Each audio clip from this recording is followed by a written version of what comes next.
Add का ये symbol है, ये सिंबल आ गया तुम्हारा SCR, जिसको तुम थायरिस्टर भी बोल रहे हो। ये नॉर्मली लो वोल्टेज में आता है, ठीक है। ये लो से हाई तक, और ये कंट्रोल के लिए यूज है। किसके लिए? कंट्रोलिंग के लिए, कंट्रोलिंग, ठीक है। इन वन डायरेक्शन, एक डायरेक्शन में करेगा ये कंट्रोल। ये भी कंट्रोल करेगा, लेकिन लिमिट इसकी है कि ये सिर्फ नेगेटिव वेव को उसको प्रिवेंट करेगा, पॉजिटिव आने देगा, लेकिन पॉजिटिव में कुछ कंट्रोल नहीं करेगा। ये पॉजिटिव में भी कंट्रोल कर सकता है। आ जाएगा ये इसको दिया इनपुट, कल भी आए थे ना आप। ये दिया इसको इनपुट, तो ये आउटपुट क्या मिलेगा तुम्हें? पॉजिटिव। इसके बाद नेगेटिव नहीं आएगा, ठीक है। इसमें क्या है, ये भी इतना काम तो ये करेगा, इसका काम तो करेगा ही करेगा, लेकिन थोड़ा एडवांस काम करेगा। एडवांस क्या करेगा? मान लो तुमने यही इनपुट दिया इसको भी, ठीक है, तो इसमें क्या है, तुम इतना इनपुट भी ले सकते हो, ठीक है, इससे कम भी ले सकते हो। कम मतलब इतना इनपुट भी ले सकते हो। ये देखो पूरी वेव थी ना, इसमें भी कंट्रोल कर रहा है ये, इतना भी कर सकते हो, फिर और ज्यादा कंट्रोल भी कर सकते हो, ठीक है, और भी कंट्रोल कर सकते हो, और पूरा भी इसमें ले सकते हो, ठीक है। तो ये है कंट्रोल। अब इसको कंट्रोल कैसे करेंगे? ये है तुम्हारा गेट सिग्नल। ये क्या है? गेट। इसमें गेट में हम पल्सेस देंगे, पल्सेस मतलब कंट्रोल पल्स देंगे। वो जो पल्स देंगे उसी हिसाब से इसमें आउटपुट में चेंज आएगा, लेकिन इसका काम तो ये करेगा, ठीक है, इससे एडवांस काम करेगा। इसलिए हम इसको क्या बोलते हैं? कंट्रोलिंग के लिए यूज करते हैं हम, ठीक है। अब करो पॉज। लैचिंग करंट क्या होगा? मिनिमम करंट जो SCR को क्या करेगा? ऑन करेगा। तो ये मिली एम्पियर में होता है, नॉर्मली 10 से 30 मिली एम्पियर। ये याद रखना पड़ता है हमें, ऐसे 10 से 30 मिली एम्पियर तक होगा। तो होल्डिंग करंट होगा minimum current for remaining SCR in on state, ठीक है, when gate pulse is off. अब आया ना सही पे? याद करने की जरूरत नहीं पड़नी चाहिए, मैं थोड़ी याद करके आया हूं।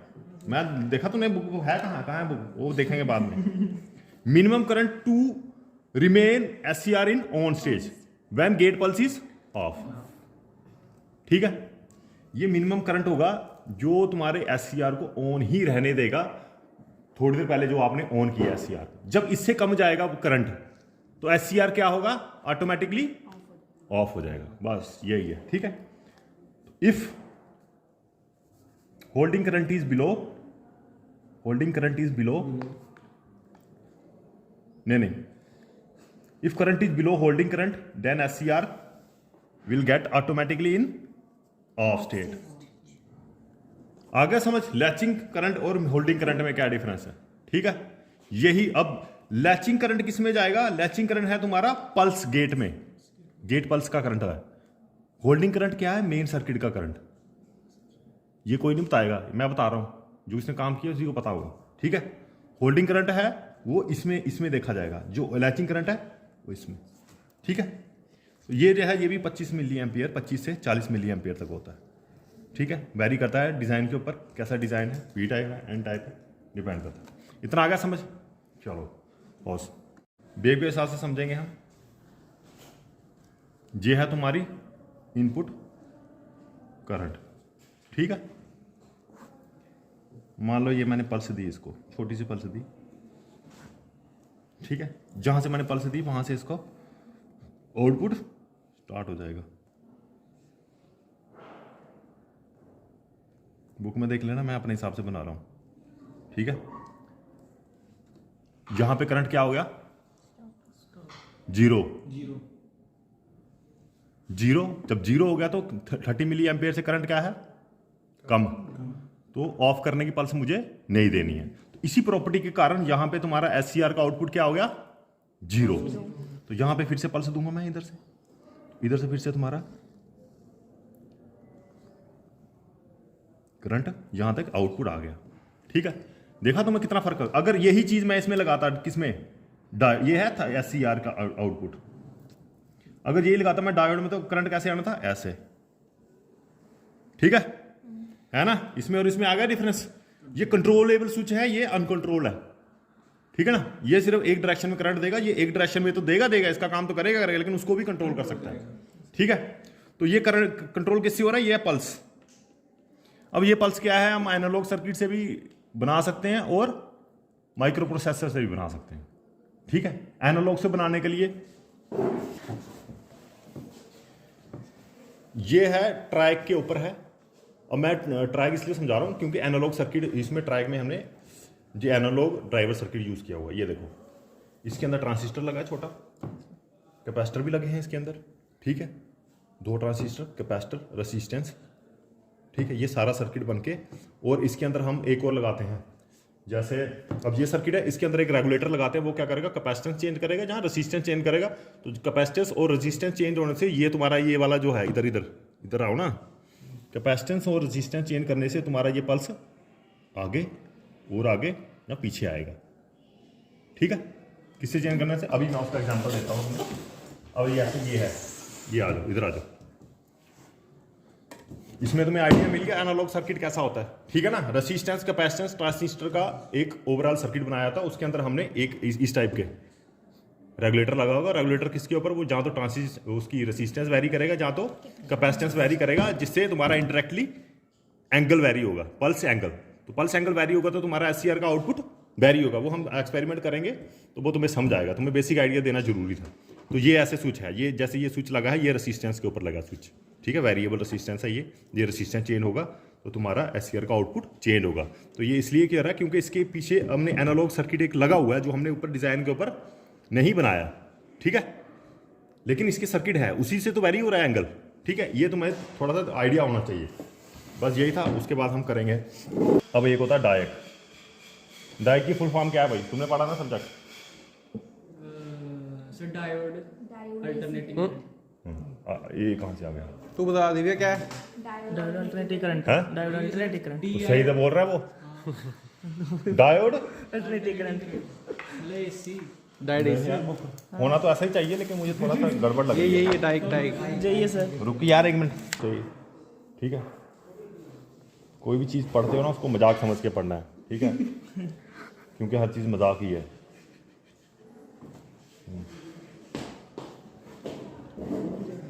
ये है डायक। ओ भाई इधर देखो, जब मैं पढ़ाता हूँ, बार बार नहीं पढ़ाऊंगा, ठीक है। ये देखो, ये वेव फॉर्म नॉर्मली समझ नहीं आती किसी को, मुझे भी नहीं आती थी किसी टाइम, लेकिन अब आ रही है, क्या करूँ। कंस्ट्रक्शन पढ़ लेना, वो मुझे वैसे भी इंटरेस्ट नहीं है। होता क्या है, इधर देखा जो तुमने, इधर क्या हुआ, पल्स दी थी मैंने इधर, वो आउटपुट चेंज हुआ था, ठीक है। इस बेचारे की कंस्ट्रक्शन ही ऐसी बनाई है हमने, ये उस हिसाब से डिजाइन होता है, खुद ही कट वट मार देता है, ठीक है। अब ये देखो, इधर से आ गया, ठीक है, और ये कहाँ से आ गया, इधर से भी आ गया। तो ये क्या करेगा, इधर से इधर वेवफॉर्म देखो कैसे बनानी है, बिल्कुल बार बार नहीं बताऊंगा ये, ठीक है। और उसके बाद बेचारा ये, ठीक है, इतना हिस्सा खुद ही इसने बेचारे ने काट दिया, आउट, ठीक है, आउट, जैसे कट मान लो इसको, बस यही है। ये इसका क्या है, डायक आउटपुट। डायक क्या है, ये डायक का आउटपुट है, ठीक है। डिजाइनर का काम है, वो डिसाइड करेगा कितना कट करना है। वो कैसे करेगा, वो इसकी कंपोजिशन चेंज करेगा। जैसे डायोड बनाने कंपोजिशन पी डी टाइप है ना, पी और एन टाइप होता है, डी नहीं होता, ठीक है। तो उसकी कंस्ट्रक्शन, उसके अंदर क्या मिक्सचर करना है। आप जैसे खाना बनाते हो, तुम सब्जी बनाते हो, तेल डाल दी, नमक मिर्ची डाल दी, उसमें बसार डाल दी, उस हिसाब से टेस्ट जो है खाना बनेगा। खाना क्या है, तुम्हारा प्रोडक्ट है, ठीक है ना। ऐसे ही जब हम सेमीकंडक्टर बनाते हैं, उसके अंदर मसाला डालेंगे, थोड़ा सा पी टाइप की बूटी डाल देंगे, एल्युमिनियम, ठीक है, बसार डाल दी थोड़ी सी, फिर उसमें बीच में सिलिकॉन डाल दिया, तो उस हिसाब से तुम्हारा जो आउटपुट बनेगा, किसका, सेमीकंडक्टर का आउटपुट बनेगा। तो ये वैसे ही बनता है। अब इसका काम क्या है, डायक हम यूज करते हैं secondary for turning on and off triac switch. तो in other words you can also say diac is use for triggering the triac, ठीक है। ट्रायक को ट्रिगर करने के लिए नॉर्मली यूज करते हैं। तो ट्रायक को बाकी हम अपने जैसे एससीआर करते हैं हम, वैसे भी उसको कर सकते हैं, लेकिन नॉर्मली डायक यूज करते हैं, ठीक है। चलो अब इसने ये आउटपुट किसको देना है? ट्राइक को आउटपुट देना है। तो ट्राइक का आउटपुट भी बेचारे का ऐसे ही हो जाएगा, ठीक है। लेकिन ये आउटपुट होगा तुम्हारा 10 से 30 वोल्ट तक। कितना? 10 से 30 वोल्ट तक। और ये वाला वोल्टेज इधर सीधे, ये इसमें ट्राइक आउटपुट क्या है? ट्राइक यही तुम्हारा आउटपुट 30 से लेके 240 वोल्ट तक ये आउटपुट काट कूट के दे देगा। काटेगा किस हिसाब से? जिस हिसाब से डायक ने काटा है ये भी उसी हिसाब से काटेगा। तो ये असल में डायक क्या है? Diac is a triggering pulse for triac, बस यही है। और क्या इसमें? क्या है इसमें? मजाक, सब कुछ मजाक ही है, ठीक है। बाई डायरेक्शनल स्विच है ट्राइक। अब ये है कि एससीआर और ट्राइक में डिफरेंस क्या है? और चलो डायक को भी ले आता हूं साथ में। ये क्या है? ये इसको ट्रिगर करेगा डायक, लो वोल्टेज स्विच चाहिए, ये हाई वोल्टेज, ठीक है। ये भी हाई वोल्टेज है। अब ये बेचारा एससीआर क्या करता था? One direction, only one direction, one directional control, ठीक है। ये क्या है? By directional. ये देखा ना, दोनों साइड काट रहा था ना इसको, पॉजिटिव वेव भी काटी इसने, साइड नेगेटिव वेव भी काटी। ट्रैक ने भी पॉजिटिव भी काटी, नेगेटिव वेव काटी, जब डायक ने उसको ट्रिगर दिया, ठीक है। तो ये क्या है? बाई डायरेक्शनल, दोनों साइड बेचारा काम करेगा ये, ठीक है। ये भी बाई, डायक भी क्या है? डायक भी बाई डायरेक्शनल है। आ गया इतना समझ तुम्हें? ठीक है। बाकी जो बुक से देखना होगा देख लेना तुम, मुझे नहीं पता उसमें क्या लिखा हुआ है। तो इसी हिसाब से इसकी थोड़ा सा सिंबल भी अलग है। पहले एक सिंबल बनाना है ऐसे, फिर डायोड एक साइड देता कंडक्ट करता ना, तो ये दोनों साइड करता, तो एक उल्टा डायोड भी बना देना है, बस बन गया इसका स्विच। अब ये डायोड क्या है? 2 टर्मिनल डिवाइस, ठीक है। अब ट्राइक किस पे काम करता है? डायोड के 3 टर्मिनल डिवाइस होना चाहिए। अब देखो कहां पे है ट्राइक, तो ट्राइक क्या है तुम्हारा? 3 टर्मिनल होना चाहिए। तो उसका ये भी बाई डायरेक्शनल है, तो इसका कहीं और सिंबल देखो कहां पे सिंबल बनाया होता है इसका, बताओ। हाँ, एक गेट देनी है ना, पल्स कहाँ है? वो है यार, वो इधर कहीं से पल्स दे देना साइड में, ठीक है। ये दे दी मैंने पल्स, वो बुक में देख लेना कैसे बनाई है, ठीक है। ये 3 टर्मिनल डिवाइस। तो डाई का क्या है? 2 टर्मिनल डिवाइस। देखो अब सब कुछ ऐसे ही बना गया, बुक लिखनी पड़ेगी मुझे लग रहा है इसके ऊपर, ठीक है। 3 टर्मिनल डिवाइस आ गया, 2 टर्मिनल डिवाइस, क्योंकि इसका आउटपुट कहाँ जाएगा? ट्राइक के गेट के इनपुट में, ठीक है। तो इधर कहाँ हमने टच कर रहे हैं? ये इधर टच कर रहा है, ठीक है। तो यहाँ पे आ गया समझ तुम्हें। अब हम करेंगे एक्सपेरिमेंट। बाकी कैरेक्टरिस्टिक्स तुमने देखी है, ये भी वैसी ही है, ठीक है। ये देखो ब्रेक ओवर वोल्टेज कितनी है? 20 से 40 वोल्ट। 20 से 40 वोल्ट डिपेंड करता है मैन्युफैक्चरर के ऊपर, ठीक है। वो डिवाइड करेगा, 20 के बाद ये ऑन हो या स्टार्ट हो जाएगा, 20 से पहले वाली आउटपुट काट देगा, ठीक है ना। यहाँ भी तो वैसे किया था, ठीक है ना। 20 से 40 वोल्ट, तो 0 से 20 में कुछ नहीं काम करेगा, उसमें कटिंग कर देगा ऑटोमेटिकली। तो फिर ट्राइक भी इसका मतलब 20 वोल्ट के बाद ही काम करेगा, ठीक है। तो ये डिपेंड करता है कंस्ट्रक्शन वाले के ऊपर। चलो क्लोज करो यार इधर। अब ये काम क्या करेगा? ब्रेक ओवर वोल्टेज कितनी है इसकी? 20 से 40 वोल्ट। ये मैंने बताया डिपेंडिंग अपॉन कंस्ट्रक्शन जो कंपनी ने बनाई हुई है उसकी। तो 20 वोल्ट के बाद ये उसका ब्रेक ओवर वोल्टेज है। अब ये देखो, ये इसके अंदर ये वोल्टेज चलती रहेगी कितने वोल्टेज तक? 20-30 वोल्ट तक। तो लेकिन ऑन नहीं होगा, ऑन इधर से होगा ये, ठीक है। तो ऐसे नेगेटिव वाली साइड भी इधर ही है। अब ब्रेक ओवर करंट इसका कितना है? 50 से लेके 200 माइक्रो एम्पियर। इससे ज़्यादा करंट जब इसमें जाएगा फिर ये ऑन होगा, ठीक है। दोनों साइड, बोथ साइड में इतना ही है, तभी तो दोनों साइड काम करता है। तो इसमें यही था कैरेक्टरिस्टिक्स में। चलो करो क्लोज। एक बंदा वहाँ पकड़ो, इसी बल होगी।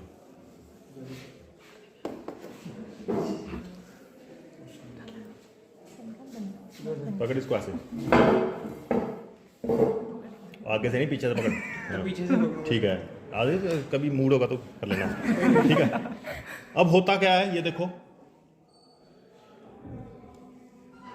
ये इनपुट है, इसको पल्स दूंगा, पल्स चेंज करूंगा तो आउटपुट चेंज होगा, ठीक है। इतना आया समझ सबको? चलो इतना आना चाहिए, बस इतना आ गया तो सब आ गया। अब ये देखो बल्ब, इसको 0 पे रखा हुआ। 0 पे रखा मतलब इसकी मिनिमम फेस एंगल पे रखा है मैंने। मिनिमम फेस एंगल मतलब मिनिमम पल्स पे रखा है। तो मिनिमम पल्स पे जो आउटपुट मिल रहा है वो मुझे क्या मिल रहा है? ये ब्राइटनेस मिल रही है। बाकी जो ब्राइटनेस पे मैं बाद में आऊँगा, दिमाग आता है कई बार कि क्यों आ रहा, कम आ रहा, रुक रुक के क्यों नहीं आ रहा, बाद में आता हूँ उसको। अब मैं इसको चेंज करूँगा। जब मैं इसको चेंज कर रहा हूँ तो ये जो फेस एंगल है, जो छोटा फेस एंगल था, ये क्या है? बढ़ रहा है धीरे धीरे, ठीक है, बढ़ रहा है ना, धीरे धीरे बढ़ रहा है। इसकी ब्राइटनेस थोड़ी बढ़ गई, थोड़ा और बढ़ाऊंगा, फेस एंगल और बढ़ेगा और आउटपुट भी तुम्हारा बढ़ता जाएगा, ठीक है ना, ये बढ़ता जाएगा। अब इधर आता हूँ मैं, ठीक है, आ गया। पल्स दी मैंने पहले इतनी सी, इधर मैंने दी इतनी सी पल्स दी, आउटपुट आया मेरा, कोई यार एक मिनट, ज़्यादा पल्स थी पहले इतनी बड़ी, ठीक है, आउटपुट मेरा आया इतना, ठीक है, इतना आउटपुट आया, आगे पीछे हो ही जाता है, ठीक है। और मैंने थोड़ा सा और बढ़ाया, पल्स मेरी थोड़ी सी पीछे आ गई, ये वाली पल्स थोड़ी पीछे आ गई ना, आउटपुट मेरा इधर से इधर बढ़ गया, ठीक है। अब मैंने थोड़ा सा और किया इसको, पल्स मेरी थोड़ी सी और पीछे आ गई, पल्स मेरी आ गई मेरी इतनी सी, तो आउटपुट मेरा आ गया इधर से लेके इधर तक, बढ़ गया ना आउटपुट। तो ये ब्राइटनेस इसकी बढ़ती जा रही है। अब जैसे मैं इसको घुमा रहा हूँ वेरिएबल रेसिस्टेंस को, ठीक है ना, ये इसके अंदर का सर्किट कौन सा है, ये वाला सर्किट एनालॉग टाइप, ठीक है। इसकी मैं रेसिस्टेंस वैरी कर रहा हूँ, अब इंटरनल देखना पड़ेगा, तो उसमें फेस एंगल चेंज हो रहा है, फेस एंगल किसका, पल्स का, ट्रिगरिंग पल्स का फेस एंगल चेंज हो रहा है, तो उसकी वजह से हमारा इनपुट से हम आउटपुट में जो चेंजेस आ रही हैं, तो उसकी वजह से ये चेंज हो रहा है। अब ये देखो फुल ब्राइटनेस होगी इसकी, ठीक है ना, तो फुल पे क्या होगा, फेस एंगल बिल्कुल बॉस में हो जाएगा, आउटपुट जितना इनपुट जितना आ रहा है उसका 95-98% आउटपुट हमें मिल रहा है, ठीक है, परसेंटेज के हिसाब से ये ब्राइटनेस है। तो यही तुम्हारा प्रैक्टिकल है, ठीक है, इससे हमारा फेस एंगल चेंज हो रहा है, तो उससे चेंज हो रहा है। अब ये क्या है कि अब SCR बेस्ड है, जो चीज़ तुम्हें नहीं दिख रही, अब उसके बारे में बात कर लेते हैं। अब ये देखो, ये है, ये क्या है, इधर से जीरो आ गया, जीरो के बाद ये इसके अंदर होल्डिंग करंट ऑटोमेटिकली क्या हो रहा है, जीरो से कम हो गया। हमने पढ़ा 30 मिली एम्पियर से जब नीचे होगा होल्डिंग करंट, तो आउटपुट में क्या आ जाएगा, जीरो, ठीक है ना। आउटपुट जब तुम्हारा जीरो हो जाएगा, होल्डिंग करंट से कम हो जाएगा, तो सेकंड हाफ क्या होगा, SCR में कट जाएगा, क्योंकि होल्डिंग करंट से नीचे होगा इंडक्टली करंट। तो लेकिन ह्यूमन की जो टेंडेंसी है, फ्रिक्वेंसी 50 हर्ट्ज है, 25 हर्ट्ज खा गए इंडायरेक्टली देखा जाए तो, ठीक है ना, 25 हर्ट्ज हम डिटेक्ट नहीं कर पाते हैं। हम क्या करते हैं, इंसान की जो आइस है वो इसकी एवरेज निकालते हैं, हमें जो मिल रहा है एवरेज ब्राइटनेस मिल रही है, इसके बीच में सेकंड हाफ क्या है, कट रहा है, लेकिन हम डिटेक्ट नहीं कर सकते उसको, ठीक है। तो वही है, तो हमें एवरेज आउटपुट मिल रहा है। दूसरा नंबर, ये जो है तुम सोच रहे होंगे ये पूरा है, होता क्या है इन दोनों को, जब अब सेकंड में भी तो जब मैंने इधर पल्स दी थोड़ी देर के बाद ये भी तो काम कर रहा है, क्योंकि जो 50 हर्ट्ज के अंदर काम करते रहना है इसने हर एक साइकिल में, ये सिर्फ सिंगल साइकिल में नहीं हो रहा है इनपुट, जो मैंने बताया हर एक साइकिल में हो रहा है, तो ऐसे आउटपुट भी तुम्हारा हर एक साइकिल में आ रहा है, तो बीच में थोड़ा थोड़ा गैप है, ये गैप हम ह्यूमन आइज डिटेक्ट नहीं कर पाती हैं, तो उसकी वजह से हमें ब्राइटनेस बिल्कुल बराबर मिल रही है। लेकिन जब तुम्हारा हाई फ्रिक्वेंसी स्विचिंग में ये चीज़ यूज होती है, वहां पे हम ये चीज़ नहीं चाहते, ठीक है ना। अब जैसे तुम्हारा बल्ब है, हम ह्यूमन आइज तो नहीं देख सकते इतना ज़्यादा डिटेक्ट करते, लेकिन यही चीज़ तुम फैन में लगाओ तो फैन में खड़ करके आवाज आएगी, ठीक है ना, गैप आ गया ना, 50 की जगह उसको 25 हर्ट्ज फ्रिक्वेंसी मिल रही है, तो वो गैप आ जाए खड़ करके आवाज। इसलिए हम क्या करते हैं, फैन कंट्रोल के लिए क्या करते हैं, ट्रैक। अब दूसरा एक्सपेरिमेंट में आएंगे, ये हो गया खत्म, आगे समझ क्लोज। अभी नहीं यार, पहले तू रात के बाद निकाल देता, ठीक है। ये क्या था, SCR बेस्ड, हम इसकी लिमिटेशन क्या थी, सिर्फ एक हाफ को कंट्रोल कर पाता था, सेकंड हाफ खाली मिस कर देता था, ठीक है। अब ये है क्या है तुम्हारा ट्रैक हमने देखा, इसकी बेचारे की एडवांटेजेस क्या है, बाई डायरेक्शनल स्विच है, क्या है, बाई डायरेक्शनल स्विच है। और मैंने तुम्हें एक भी और बताई कि ये जो हमने कंट्रोल है, ये सिर्फ ब्राइटनेस के लिए यूज करेंगे, फैन में करेंगे तो आवाज आएगी, क्योंकि ये ये हाफ वेव को ही कंट्रोल कर पाता है। तो ट्रैक क्या है, बोथ वेव को कंट्रोल करेगा, ठीक है, बोथ वेव को कंट्रोल करेगा। तो कंट्रोल कैसे करेगा, डायक के थ्रू कंट्रोल करता है ट्रैक। तो हम इसका आउटपुट देखेंगे, ये है तुम्हारा इनपुट क्या है, 220 वोल्ट 50 हर्ट्ज फ्रिक्वेंसी, ठीक है। तो इसको हमने अब डायक के आउटपुट के साथ किया हमने चेंज, तो आउटपुट क्या मिलेगा, आउटपुट हमें मिलेगा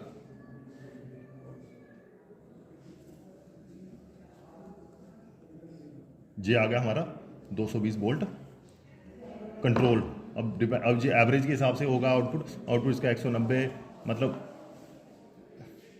60 से लेके 190 या 250 वोल्ट तक, कितना 230 वोल्ट तक ये कंट्रोल करेगा इसको, ठीक है, डिपेंडिंग अपॉन डायक का आउटपुट कैसा दे रहा है ट्राइब को, ठीक है।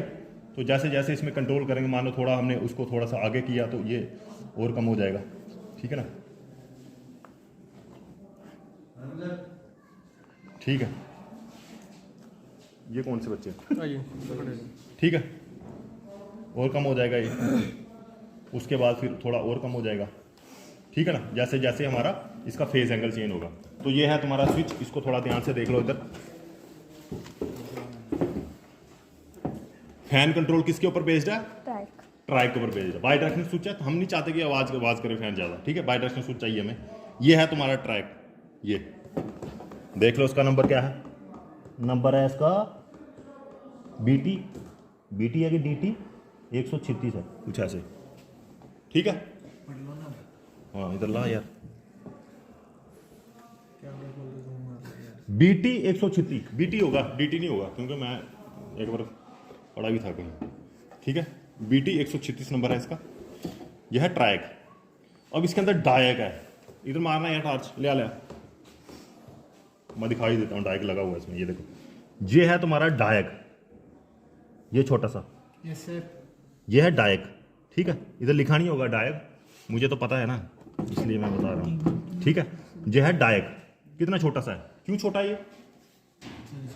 वोल्टेज यूज कर रहे हैं ना, क्योंकि इस बेचारे ने, इसका इतना ज्यादा काम नहीं है, इसका काम क्या है, सिर्फ इसकी गेट पल्स में आउटपुट देना। इसको, इस डायक का आउटपुट किस में जाएगा? गेट पर। ये देखो, ये लोड है स्विच, ये इधर से कंट्रोल होके जा रहा है, ठीक है, इधर से। अब ये बाकी हमने कैपेसिटर का बूस्टर लगाए हैं, किसके लिए? कैपेसिटर और डायोड किसके लगाए हैं? ये दो कैपेसिटर आ गए, ये डायोड है, किसके लगाए हैं? डायक की ब्यासिंग के लिए। किसके लिए? डायक की ब्यासिंग। ब्यासिंग समझते हो ना? चलो बाद में बात करें। डायक से काम लेने के लिए जो एक्स्ट्रा हमें सर्किट चाहिए वो क्या है? वो जे है। कैपेसिटर एक और होगा इसके अंदर, वेरिएबल रेसिस्टेंस, ठीक है। ये वेरिएबल रेसिस्टेंस किसको चेंज करेगा? ओ भाई फ्लैश मार रहा हूं। अब इधर देखो ध्यान से, ट्रैक के ऊपर क्या लगा? कुछ कंट्रोलिंग सर्किट है, सिर्फ इसके ऊपर लोड लगाएंगे हम इधर।